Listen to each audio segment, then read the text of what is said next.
So most drugs, like I said, it's very rarely neutral, very rarely unionized, but they are all exist in either as a weak acid or weak base. Okay, so in alkaline urine, acidic drugs are more readily ionized. Okay, and it's vice versa. Okay, so in important situation like blood poisoning, this is to give you an example how significant is this factor. Okay, the drug must be excreted rapidly from the body. Okay, otherwise you're going to be in trouble. Okay, so one strategy is to alter the urine pH. Okay, to increase the excretion. So, like for example, aspirin poisoning, for example. So, making the urine more alkaline, because aspirin is, remember I showed you yesterday, it will convert to become salicylic acid. It's an acid. Okay, so by making your urine more alkaline, acid can become more ionized. So more ionized, like I said just now, will be excreted out of your body easily, more easily. Okay, so that is one of the strategies that you can handle for aspirin poisoning. Okay, how do you make it alkaline? You give them sodium bicarbonate. Okay. So remember, the key point here is to remember ionic substances, because they are more polar, okay, they are more soluble in water. Okay, so they can dissolve in your body fluid better or more readily. Okay, and it will be easier for excretion. Understand? Okay, faham ke? Okay, good. Okay, biliary excretion. You know what is a bile? What is a bile? It emulsifies fats. Apart from that, where is it made? Gallbladder. Gallbladder, yes, very good. Okay, I was hoping someone would say liver, but very good. Okay, it's made in the gallbladder. No, it's made in the liver, but it's stored in the gallbladder. Who said gallbladder? Okay, so it's made in the liver and it's stored in the gallbladder. Okay, and it will become 20 times more potent when it's stored in the gallbladder. Okay, right. Okay, so some drugs, right, they will also be eliminated by the liver. Okay, because remember I said the major excretory organ are kidney and liver. Okay, so some drugs will be excreted in the bile. So when we say bile, feces, okay, it's not urine. Kidney will be urine. When we say bile, your drug will be excreted through feces. That's why your feces is brown in color.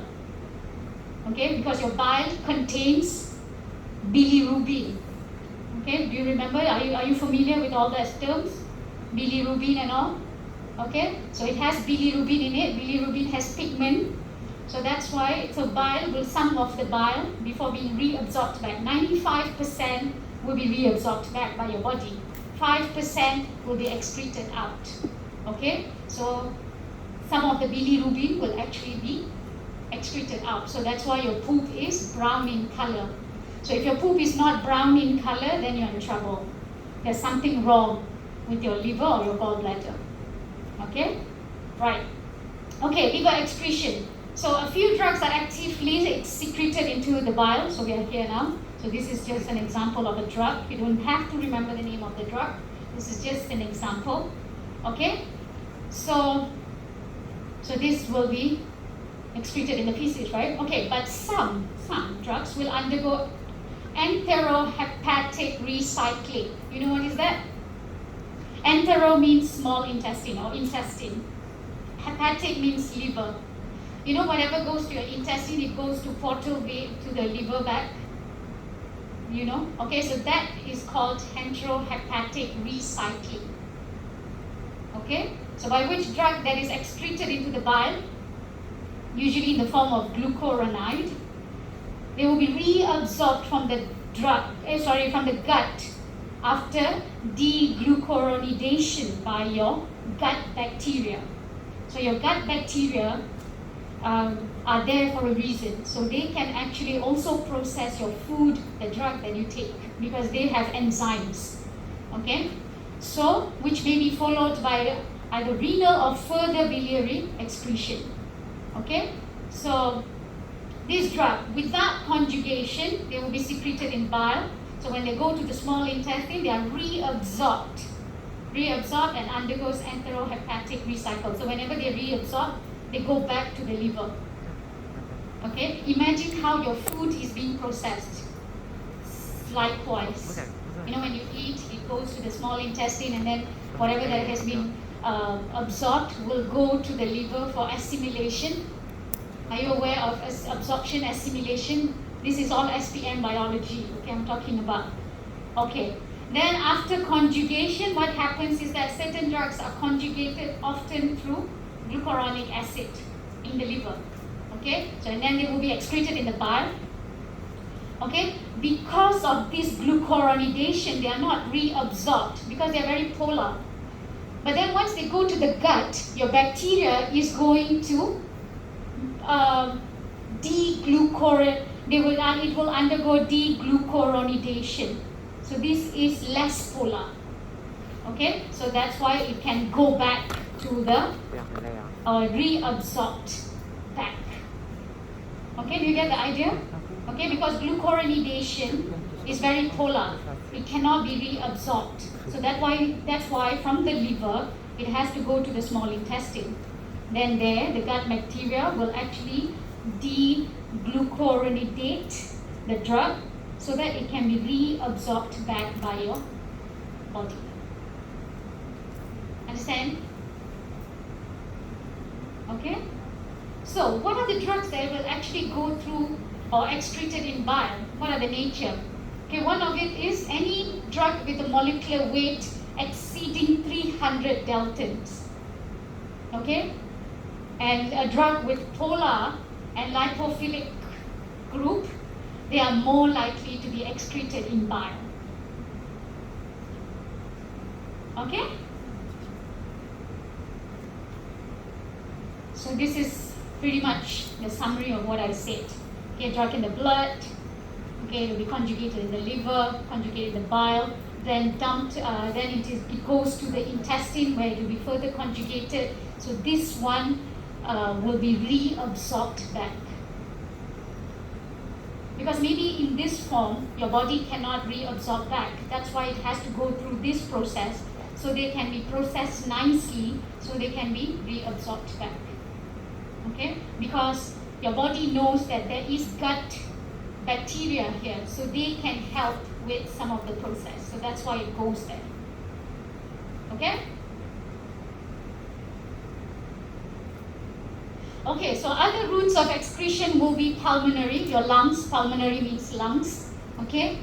So the primary route for elimination will be gases. Okay? Some drugs can be eliminated as gas.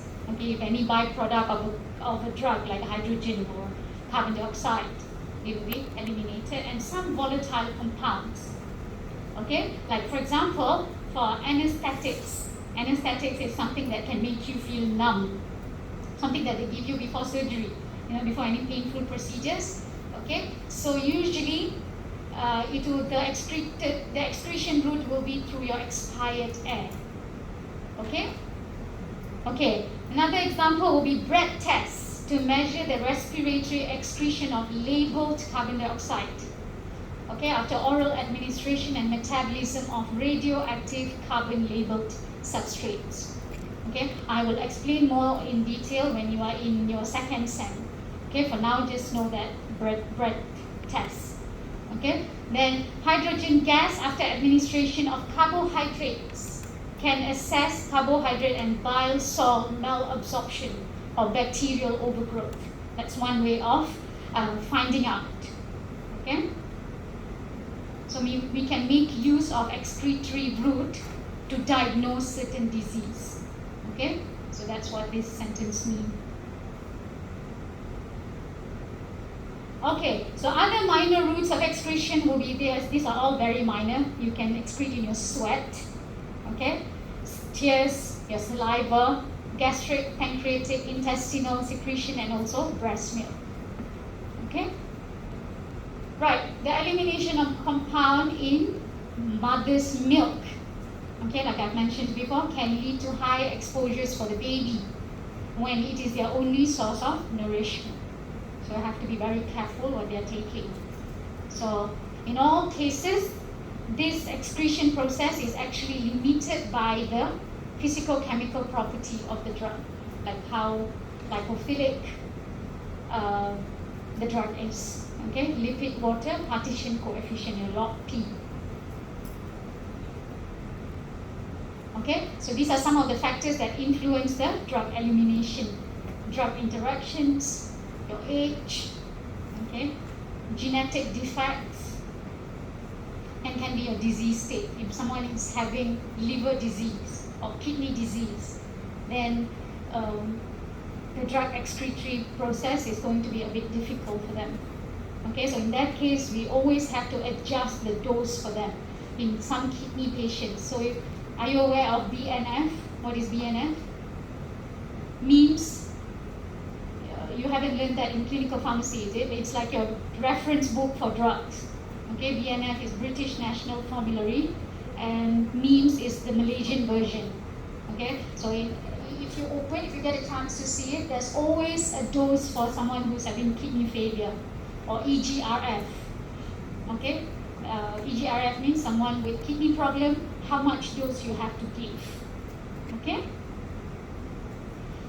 Right, that's drug interactions. How does drug interaction? So we have looked at the drug metabolism yesterday, so I'm not going to go through this in detail, like how enzyme inducers and inhibitors can affect drug metabolism. Okay, it can also affect the drug excretion process. Sorry, my mouse. Okay, so drug-induced reduction in glomerular filtration rate. Okay, like you can see the ACE inhibitors, if you give these drugs together, they're going to reduce the clearance and increase the plasma concentration of many drugs, okay, including some with a low therapeutic index. So if you give these drugs, with these drugs, you can expect these problems, reduced clearance. Okay, there's also competition for common tubular organic anion transporters like OAT, you know, for your active secretion just now. Okay, so drugs like methotrexate given for cancer, okay, cancer, then it's also for rheumatic arthritis, sometimes for IBS, okay, so will be inhibited by NSAIDs. So never give NSAIDs with methotrexate. Okay, so don't worry about this interaction, the drugs. Okay, so you should be able to, I think, know all the drug interaction by the end of your 4th year and while you're practicing. Okay, so make sure you know the interactions. Then the pH of urine. Okay, drugs alkaline, drugs that will make the urine alkaline. Okay, so sodium bicarbonate, potassium or sodium citrate, carbonic anhydrase inhibitors. So these are all alkaline drugs. So they will make the urine more alkaline. Okay, so they will increase the rate of acidic drugs renal excretion. Okay, so that is and it's vice versa. Okay, so a bit of extra information. Okay, you know, meat eaters. So we all eat meat, right? But someone who eats meat excessively, they can have slightly more acidic urine as compared to someone who is a vegetarian. Okay, so it depends on the amount of protein they take in their diet. Okay, so so a patient diet should also be taken into consideration when you are actually considering treatment plan for them. Okay. Okay, so this is to show that how age for neonates and children, how is it affected, what happens to their PK, you know, like if you look at the size of the liver is quite large, okay, and then if you look at this, the size of kidney is also quite larger, okay, and the hepatic clearance will be higher, as well as the renal clearance will also be higher in children, in preschool children. Okay, so in that case, we have to adjust the dosing based on their developmental change based on their age. Okay, so these are some of the examples of drugs that will be affected. Okay, so elderly patients. Okay, elderly patients, as we know, as we grow older, some of the function, your organ functions will tend to deteriorate or decrease. Okay, so reduction in renal function. Okay, kidney, particularly glomerular filtration rate. Okay, EGFR. Okay, you will come across this term quite a lot, EGFR. Okay, so we will always have to look at the patient's EGFR before giving them some drugs. Okay, because this affects the drug excretion. Okay, if you just give someone who's with kidney problem a healthy or normal dose, then they are going to be in trouble. They might experience some level of toxicity. So you always have to adjust the dosing based on their EGFR. Okay, so that's for kidney. Then for liver, okay, there's going to be reduction in liver blood flow as you grow older. Okay, so and then that can affect the clearance of drugs. Okay, and if the liver function is reducing, obviously the enzymes, the metabolizing enzymes in the liver is also going to decrease. Okay, so that is going to affect the half-life of the drug. Okay, I will teach you what is half-life when we look at the next lecture. Okay, time course of drug effect in detail. Okay, then phase 1 oxidation process very much affected by aging. Okay, because why? I mentioned this yesterday. Because oxidation always rely on the liver microsomal enzymes, right? So that's why when liver function is reduced, this is going to be affected, the phase 1 oxidation process.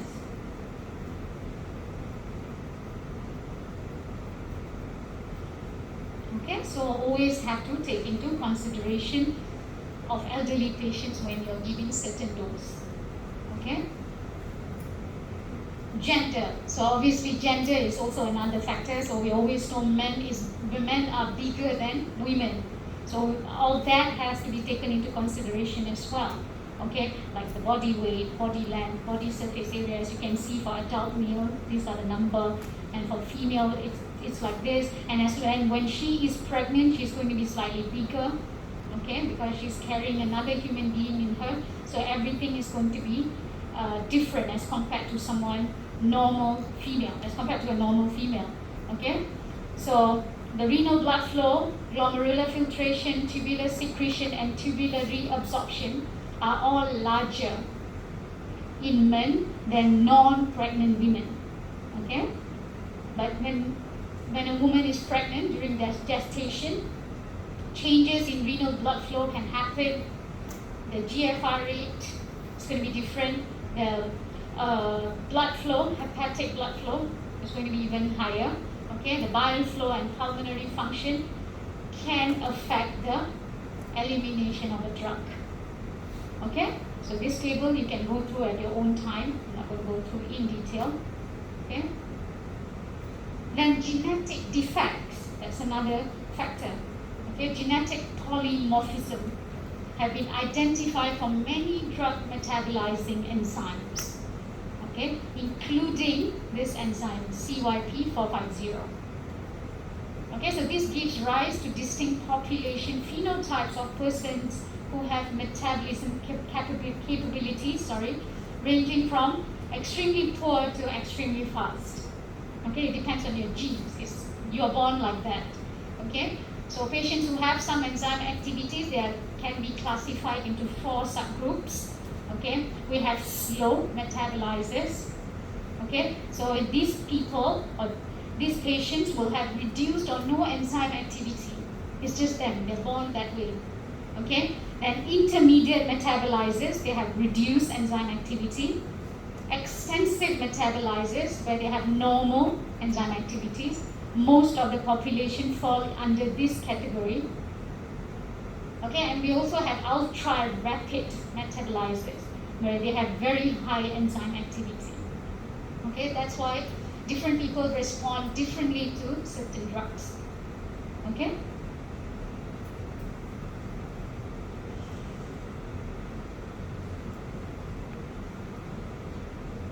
Okay, then the last one, last slide. Okay, we can go back after this. Okay, disease state. Okay, so hepatic diseases like your liver cirrhosis.